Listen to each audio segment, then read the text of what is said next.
Greetings everyone. Welcome to Google TV, or How I Learned to Stop Worrying in Exploit Secure Boot. My name is Mike Baker. I'm a firmware developer. I did OpenWRT. We also have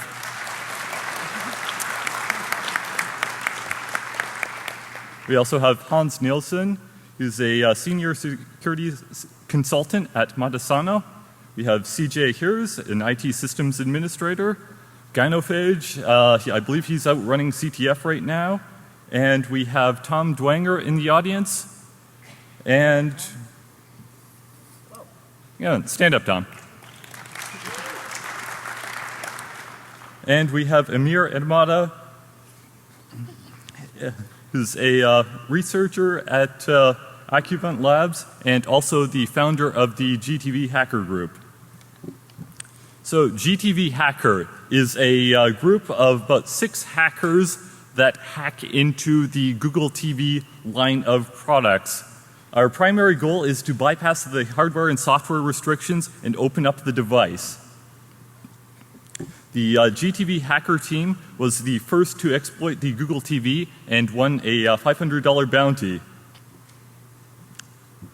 So what is the Google TV platform? The Google TV platform is an Android device that connects to your TV. So your TV essentially becomes the same Android device as your mobile phone. It has HDMI in, HDMI out, and IR. Some of them include Blu-ray players. The Sony TV has an integrated Google TV. It has a custom version of Chrome and a Flash version that I'll talk about later. So why do we hack the platform? We hacked the platform because unlike the Google Nexus devices, it has a locked bootloader, it has a heavily restricted kernel, and the previous generation, the generation 1, is now end of life. And the Flash player, I'll get to that in the next slides. So before we start, I'm going to do a very quick recap of the stuff we did last year at DEFCON. I'm going to speed through it, so if you missed something, go look at last year's slides. So the generation 1 hardware consists of the Logitech Review, the Sony Blu-ray player, and the Sony TV. The Logitech Review, they left a root UART. We also have an exploit by Dan Rossingberg that uses devmem. And Sorek wrote a impactor plugin. Awesome.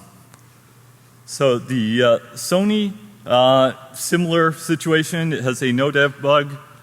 We also wrote a custom recovery for it and used kexec to load in a new kernel. So now we have unsigned kernels. So let's talk about the Flash player. The Flash player was blocked by various streaming sites. So for example, you can't watch Hulu. You get redirected to a site that says, sorry, this is a Google TV. And the fix for that is literally just changing the version string. So what happened after we hacked these Google TV devices? We found this. This is a nice message from Logitech that they hid in the Android recovery. It's a ROT13 cipher that says, GTV hacker, congratulations if you're reading this. Please post a note on the forum and let us know, or let me know. And includes all of our nicknames. Yes, whoever is at Logitech that wrote that, you are awesome. This is why we hack devices. So the Boxy box is a very similar device. It uses the same SoC. In the process of hacking the Google TV, we also came up with an exploit for the Boxy. That led the way to the Boxy Plus community, and it's still vulnerable. So that's awesome. So next up is Amir.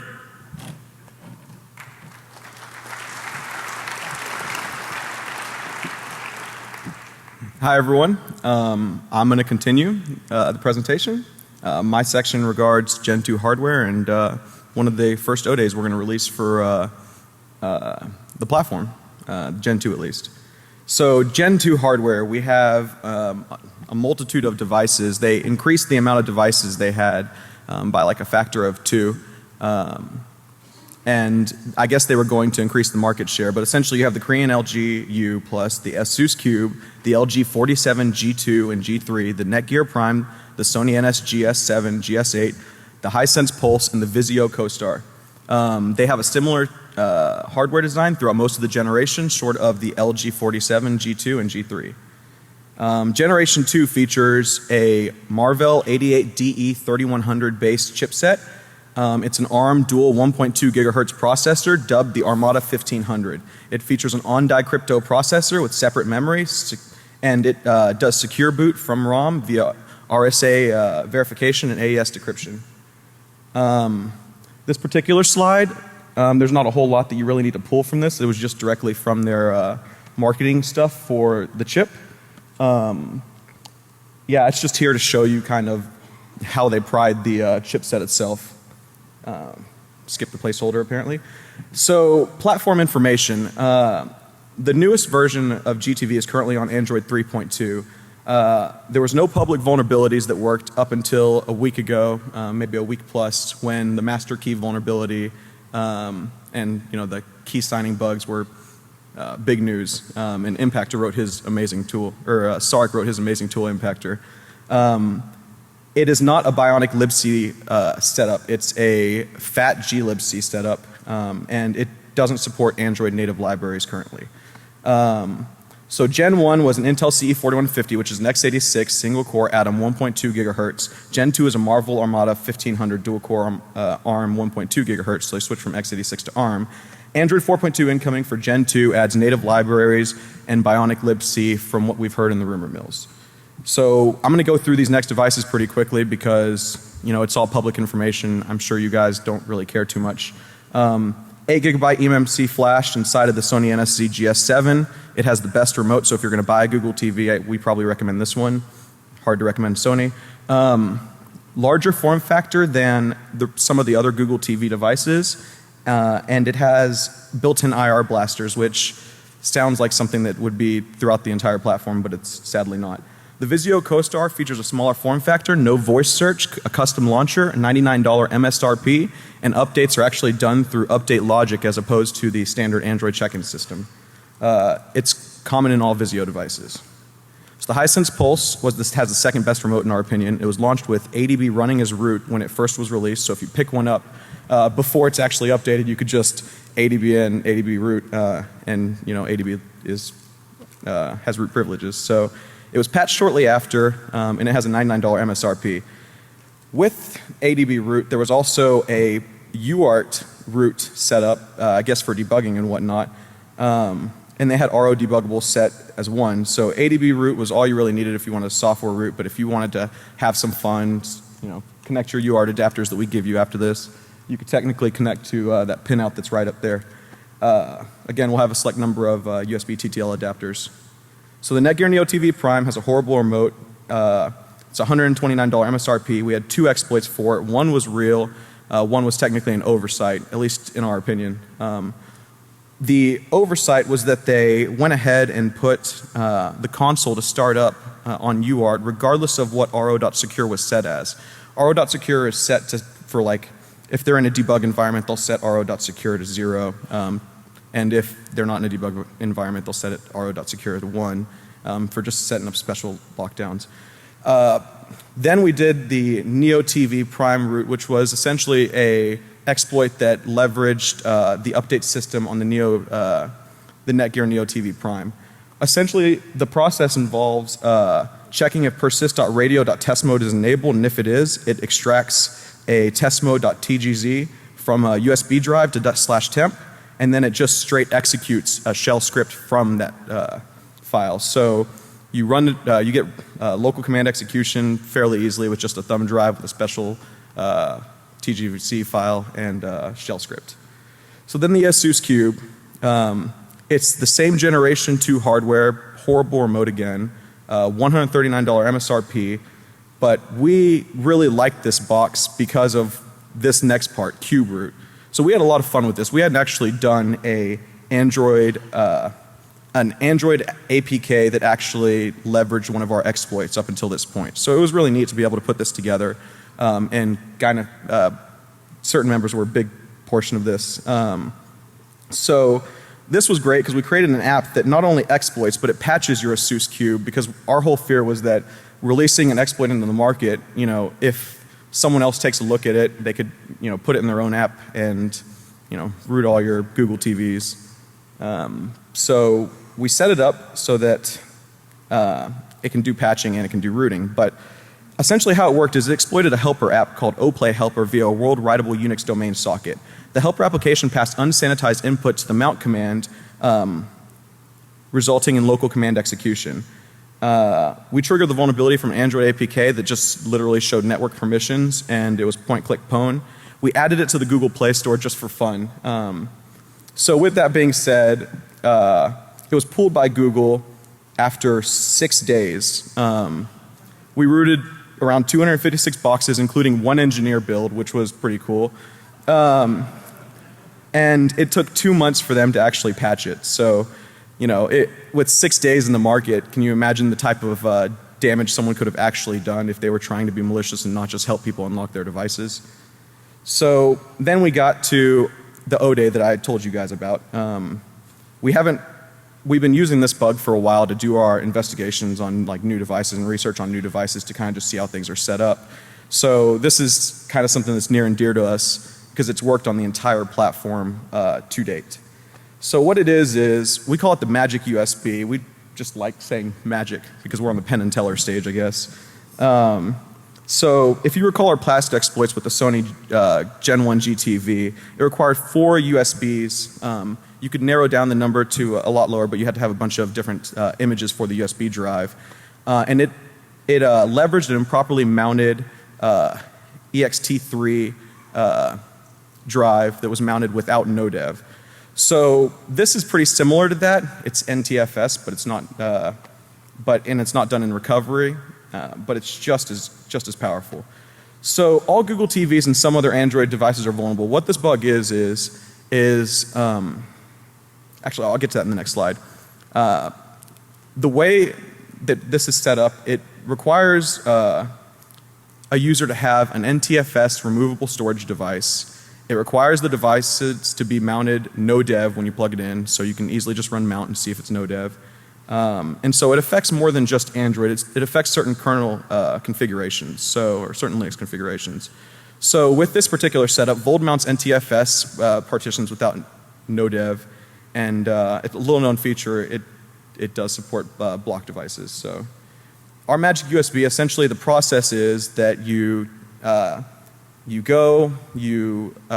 the major and minor hashes, you set up a device on a separate computer on an NTFS formatted drive, you plug it into your Google TV, and you DD directly to that newly created device that's on your USB drive. The kernel does its magic. Even though the partitions are mounted read-only, it overwrites them just beautifully. So we dump the boot image, we patch init.rc or default.prop to ro.secure. We write it back as a user, no root needed. We reboot and we're rooted. Sony boxes require an additional step. So now I'm going to go ahead and introduce Hans Nielsen. Oh yeah.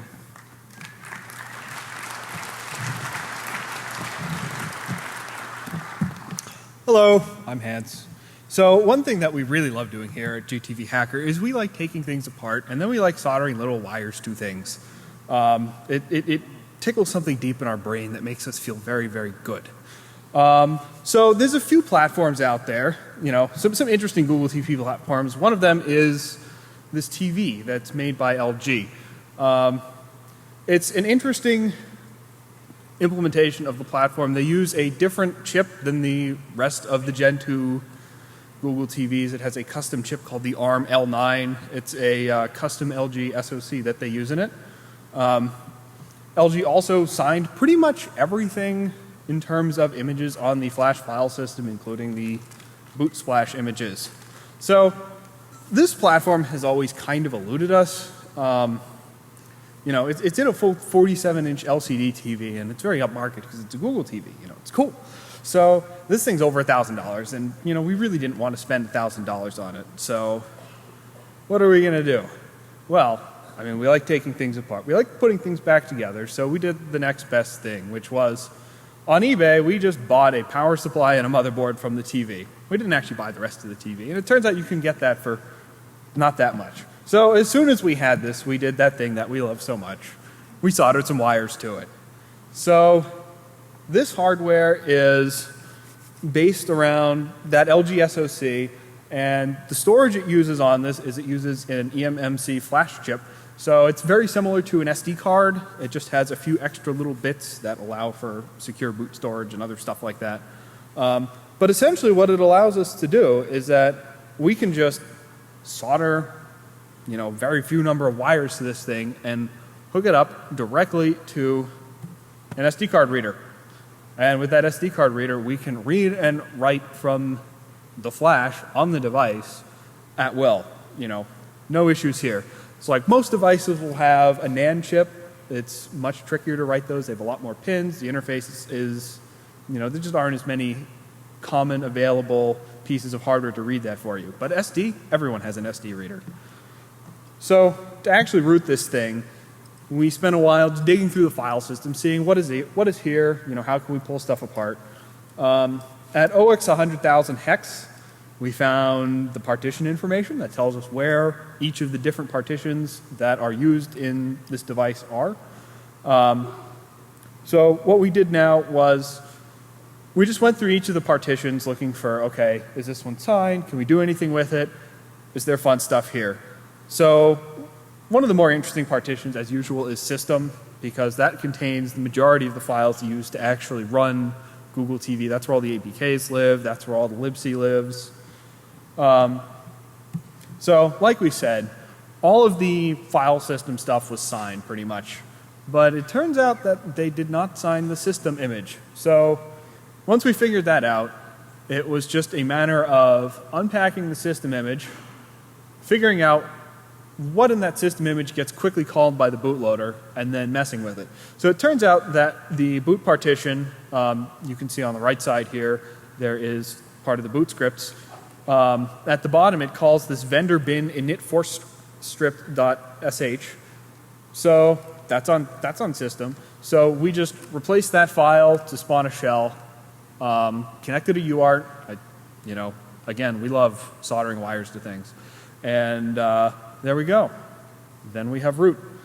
All on a device that we never actually bought the full thing of.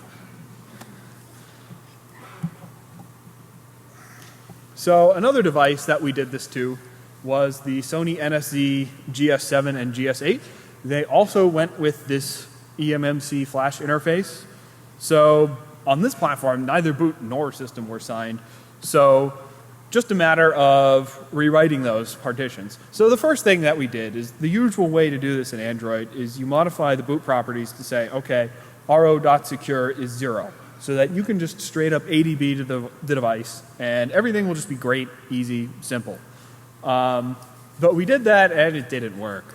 So it turns out that the init scripts were actually checking signatures for some stuff, and it was also making sure that some of these properties weren't set. So it's like, okay, ro.secure must be 1. Well, so we went around looking at how is the signature stuff working, and it turns out that they're just not verifying those signatures. So it was pretty simple to just replace init, and then we were able to do whatever we wanted. And yeah, this is why you don't allow hardware access to systems, because you get to do things like this, and then we win. Another fun feature that this device had is it had a SATA port, unpopulated SATA header inside the device, but it did actually have the necessary passive components on the hardware to support this. So we soldered a SATA connector to it and plugged in a hard drive. So far, it doesn't appear that the kernel actually supports these things, but the hard drive is actually spinning up, and we're pretty sure it is working, and we'll talk more about that. So beyond those two devices, there's another device that came out very recently. Very interesting device, very similar. It's an interesting evolution of the GTV family. Google Chromecast. Google announced this device last week, last Wednesday even. It's $35. This is order of magnitude cheaper than pretty much any current GTV device.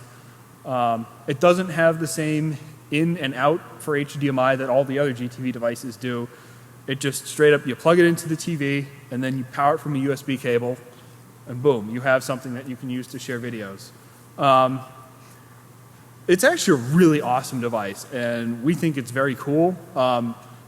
In many ways, we think it solves some of the issues that GTV has had in the past with, with the kind of expensive niche platform. It's really interesting device. Instead of having two thick clients to deal with content, you now have one thinner device that goes with your thick device, say your phone or your computer, and then you can share content directly to it. So one of the interesting things about that is, so this is a thin device. How are you pushing content to this device? Well, you're not just streaming video from your phone. That's really slow. That's hard to do. So this device is actually reasonably powerful. So what's in it? Well, we pulled it apart as soon as we could. And it turns out that it has pretty standard stuff that you kind of see for an embedded device. It has RAM, it has flash, it has a Wi-Fi chip, and it has a CPU. The CPU is a Marvell 88DE3005. Now, this instantly made us go, oh, well, this is cool, because the Marvell 88DE3100 is what we've been seeing in most of the Gen 2 Google TVs. So it was very interesting to see this Marvell device in here, and when we saw that, we start getting suspicious. Why is this device in here? Maybe this shares similarities to the Google TV platform. So the first thing that we did is say, okay, well, this thing's going to have a UART in it. So let's go find that. So we found the UART and started looking at the kernel output from this device. Turns out that it is very, very, very similar to a Google TV. It even says booting GTV kernel when you look at the UART output. And other things that it has a USB port on it that you use to power it. But when you if you plug that into your computer example with a standard USB data cable, you don't actually get anything there. The device doesn't show up or anything. And that's because it's not actually a USB device. It runs in USB host mode. So you can actually, using a USB on the go cable, plug other devices into the Chromecast directly. Another very, very fun feature was that it has the same bootloader as the DE3100. It shares the, if you look at the source code drop that Google provided for this device, it's the same bootloader. In fact, there's almost no references to the 3005 in there. The references are pretty much all for the 3100. So it's very, very similar to previous Google TV platforms. So, of course, the first thing we do is say, okay, well, now we have this thing. How can we get root on it? Well, part of that involved how do we actually get to a point where we can run a recovery on this device. It's really restricted. All we have is this UART, we've got this host mode USB port, and we've got HDMI. And we also have one button. I like buttons. So with this button, because the first thing that you do with the button is you press it while it's rebooting, see what happens. And it turns out that holding this button down causes fun things in the bootloader. The bootloader actually has a very special recovery mode where instead of doing a normal Android style recovery where it boots a Linux kernel and then you have whole recovery system there and it does signature verification, all that fun stuff. Instead what it does is it's a much lower level recovery. It runs some code in the bootloader that reads directly from a USB stick. So that host mode USB port turns out to be useful for this recovery mode. So the bootloader is really simple. They tried to put not too much stuff in there. So it's not even like there's a file system available for this bootloader. Instead, it just reads directly from OX1000 on that USB key. It leaves just enough space to put a fat file system, not a fat file system, an MBR header, and then data. So now that we discovered, okay, well, we can actually try and get it to load images from here. It's like, how do we figure out what image format it's loading? And It's actually the same standard Marvell image format that we'd seen on a lot of other Google TV devices. So we found an image. Okay, well, can we boot stuff? Do we have, signed kernels, other signed images we can try running on here, see if we can get anything to run? Well, we spent some time looking at the code. And what we found was a very significant oversight. It turns out that if you don't verify the result of your signature check, your secure boot doesn't work very well. So the original route for this thing was actually pretty straightforward once you figured out all of the weird steps to get there. Like you had to hold down the button, and you had to have USB on the go, and you had to have a flash drive with stuff at the right spot. And eventually you get to the point you say, oh, well, okay, I can load an image on here now. Wait, why is my image verification not failing? Well, it's because they don't fail it when you verify the image. So we managed to actually get root on there. It's awesome. Google has already patched this. They released an update for this yesterday. So I don't know how readable the source code is, but essentially that green blob on the right side is the patch from Google that says if ret return 1 or -1.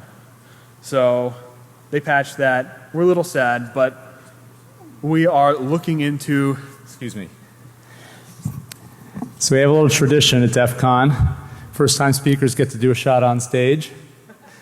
These guys are all first time. They have to. Have to. Let's give them all a big round of applause for their first time.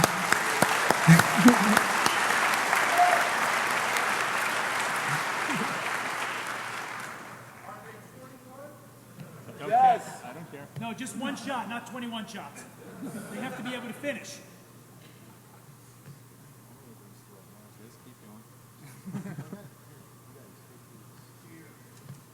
And one for everyone in the audience. Cheers. Cheers. There we go. All right.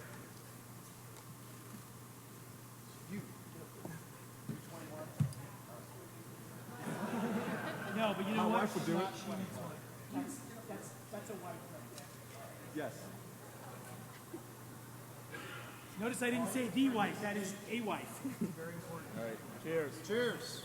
First time speakers. Come on, give them a round of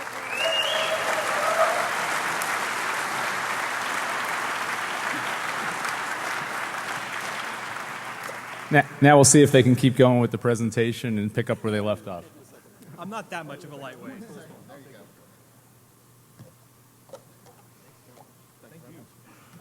Indeed, thank you. So that's actually pretty much it for the Chromecast stuff. So very, very convenient. And now I don't have to worry about speaking with a shot in me. So CJ. Yes, lucky me.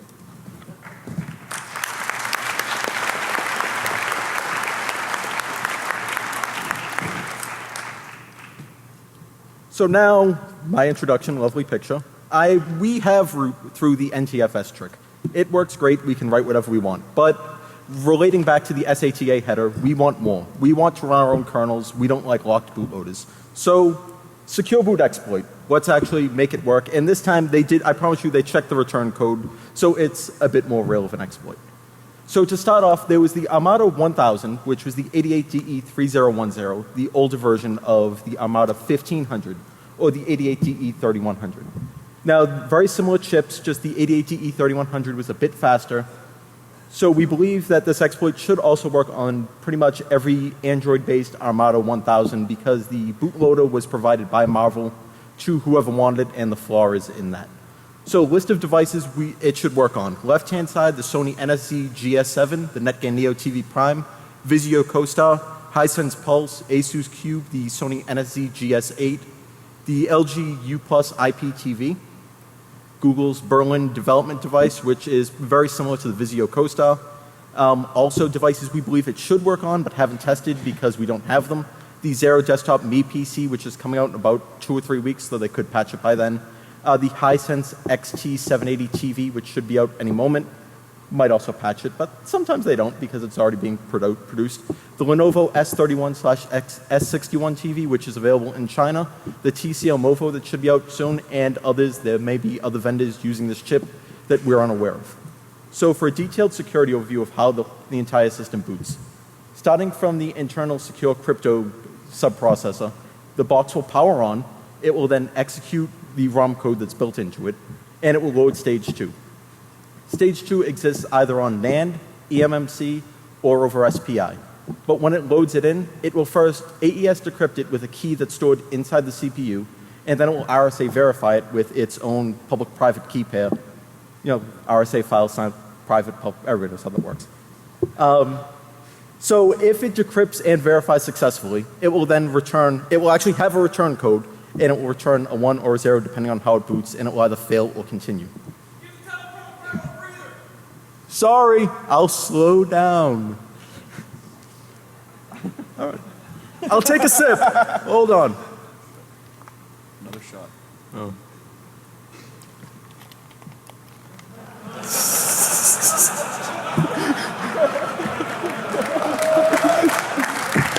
Thanks.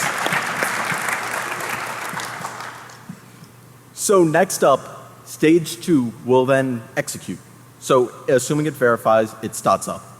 And then stage 2 will finish the initialization on eMMC that we could remind you, modify to pretty much do whatever we want. And it will then load stage 3 to 0x0680,000. We'll admit these addresses are somewhat important, but we'll just consider it bootloader address, kernel address, RAM disk address. So that will load in, and assuming it then decrypts and verifies properly, it will then execute stage 3. Stage 3 is the bootloader. It's a highly modified version of U-boot. It's mostly stripped out. It's kind of funny, but it's simple. It also has, support to boot secure images. It will send the image directly to the secure boot processor, send it back to make sure it's good.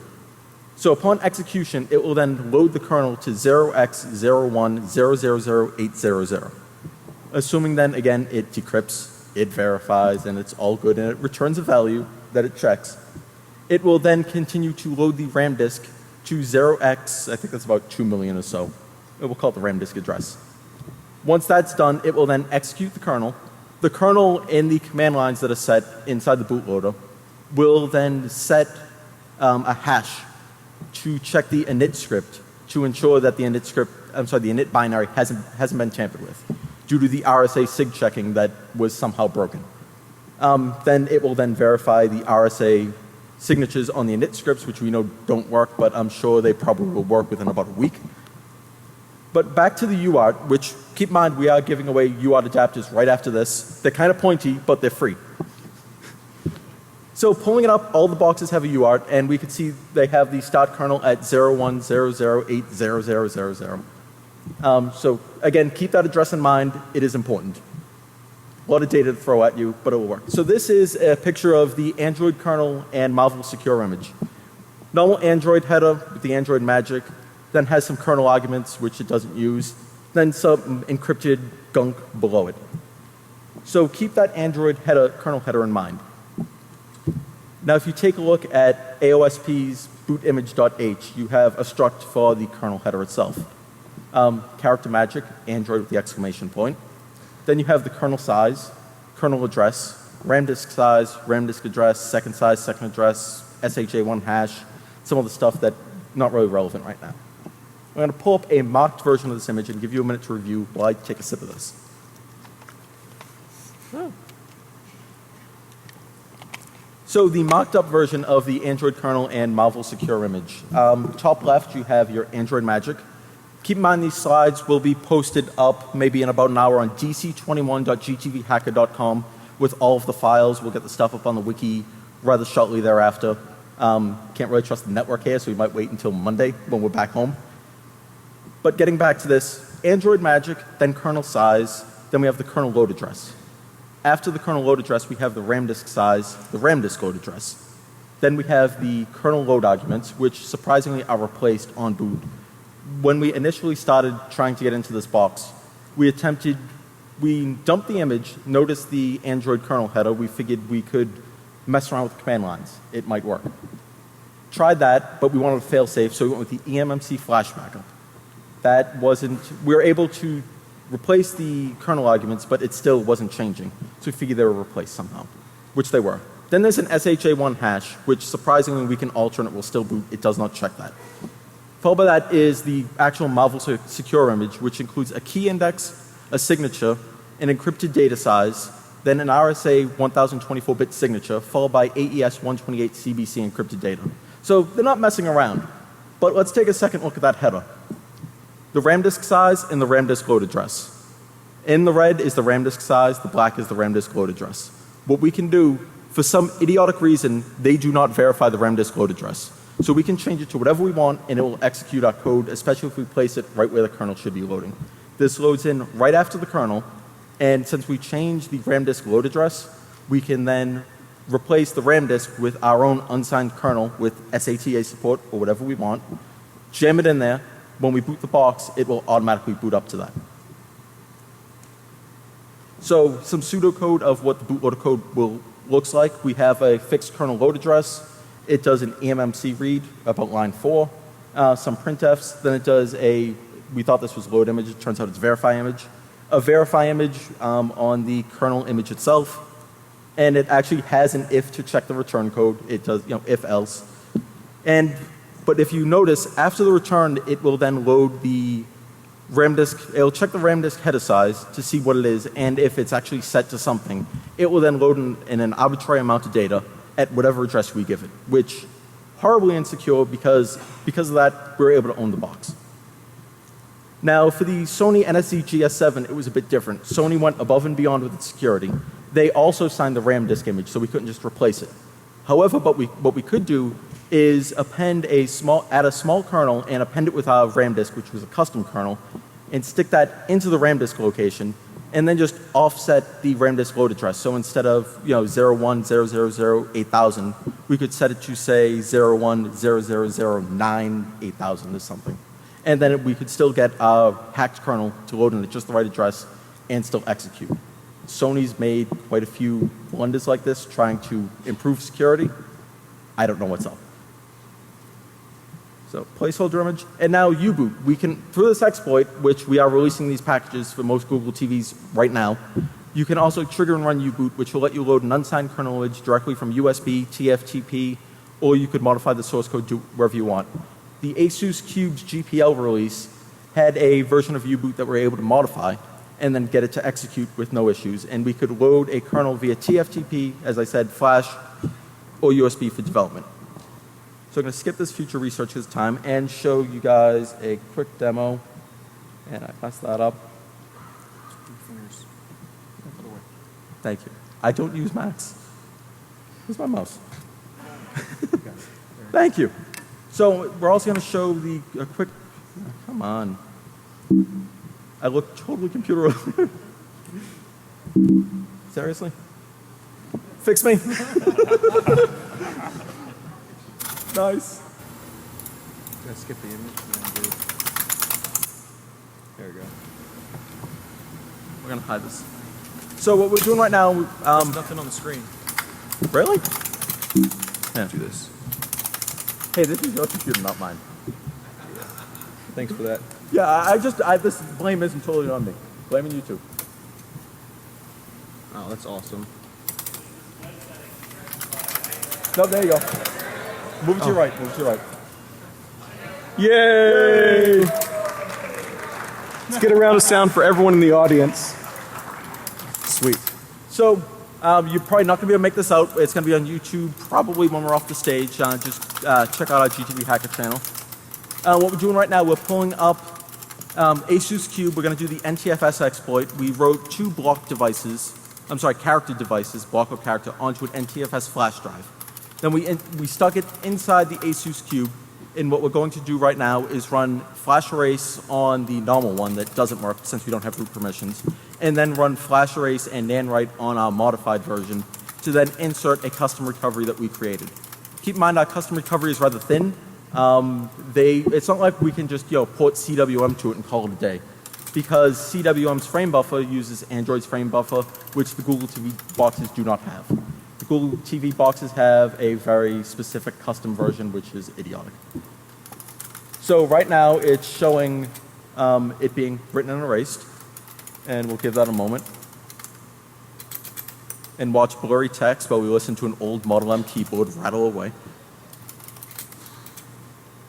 So that was the erase, and now we're going to do the NaN write. And I have a typo, so it's going to error at first.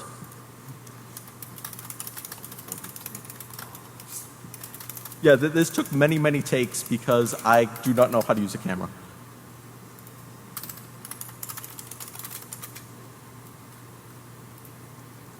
So it shows the permission denied, trying to write the actual MTD device, and then we're going to show my typo.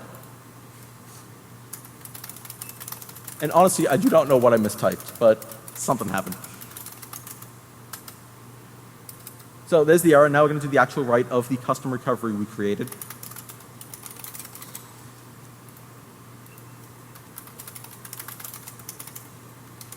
This is the slow part of the video, watching everything type, and then it picks up. Copy, paste, enter. Write, showing that we can write to anything on the box we want using that NTFS trick, which should work on many, many devices because most people don't know an NTFS device can use block and character devices. So now we're rebooting into our custom recovery that you'll see pop up on the right-hand side of the screen. Keep in mind that recovery images, kernel images, signed and encrypted. I'm going to show you on the left-hand side that we have put my handle for the kernel compiler, just showing we're putting in a USB drive with a copy of U-boot on it that we're going to then flash to replace the bootloader. So there's our custom recovery on the right using unsigned code.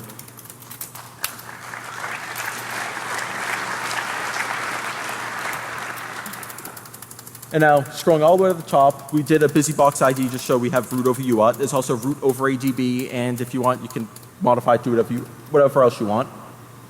So command line CJ000 GTV hacker, just proving that it is our own custom compiled kernel running on the box. Now pressing 1, installing the custom U-boot. And it's then completed. We are then going to reset, reboot the box, and you'll see on the left-hand side we'll get a U-boot prompt letting us boot anything we want. Stopping auto boot, and we can start whatever we need. So that's pretty much it for the demo video. I'm going to shoot it back to MBM to close up. Good luck.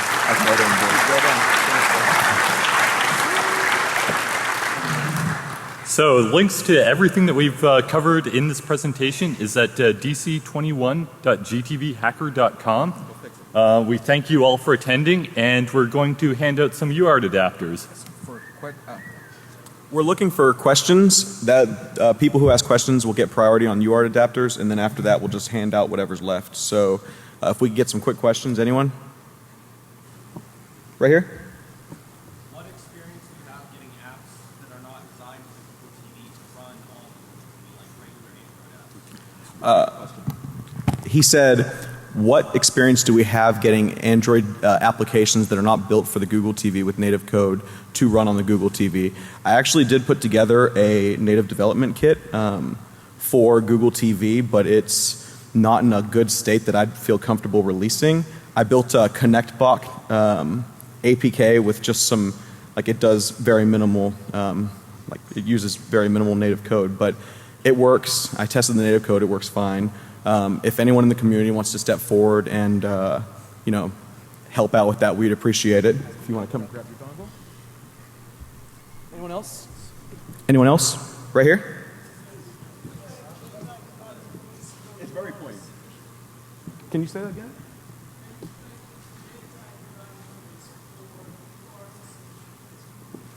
He asked if we've tried JTAG debugging or if UART is sufficient.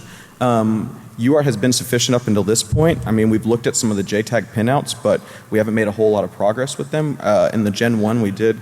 Huh? We haven't needed JTAG. Yeah, we really honestly haven't needed it at this point. If we got down to it, we'd go that route, but we haven't yet. If you want to give him one?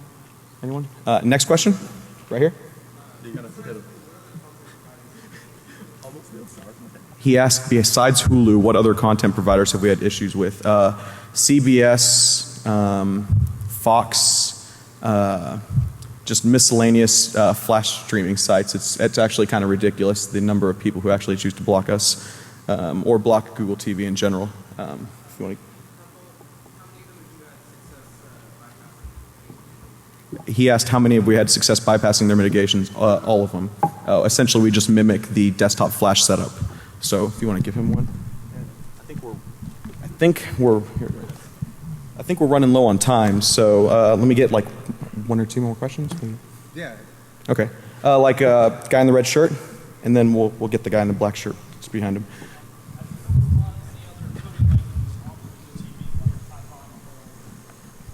Can you repeat the question? I'm sorry.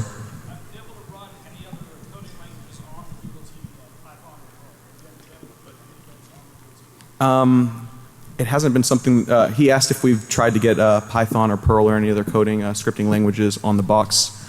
We haven't actually worked on that, but it would absolutely be possible. Yeah, so it's Linux at its core. So let me get this. I'm sorry. Oh wow, good throw. Black shirt polo. He asked what's next for the Chromecast. We are looking at other avenues of exploitation, but we are afraid to mention exactly what they are based on how quickly it was patched, and also that we're here. So if we say anything publicly, you know, it could bite us in the butt. So if you want to, someone give that gentleman one or throw one at him. Sorry. Yeah, please. Oh my God. Okay. You know, let's use the honor system and pass that to him if that's cool, or you know, just leave it for Penn and Teller. I think the gentleman in the black shirt next to him had a question, unless it was already answered. No, we'd actually really love to know. So if they're here or anyone from Google is here and they'd like to talk to us, we'd really appreciate it. We haven't really had an open communication with Google about much of anything. I don't know if they hate us or not. And we kind of get the opinion they do because they tend to shy away from ever speaking to us. So, publicly, yeah, exactly. But let's give him a UART and we'll continue this in the Q&A room. Oh my God, dude! Holy, okay, this is getting bad. So we'll follow up in the Q&A room where we can hand these things out directly instead of hurting anyone. So yes, I'm sorry, we don't have time for any more questions, but we will have time in the other room if if any of you guys want to follow up. Thank you. Thank you. You did great. Thank you. I hope we didn't hurt you.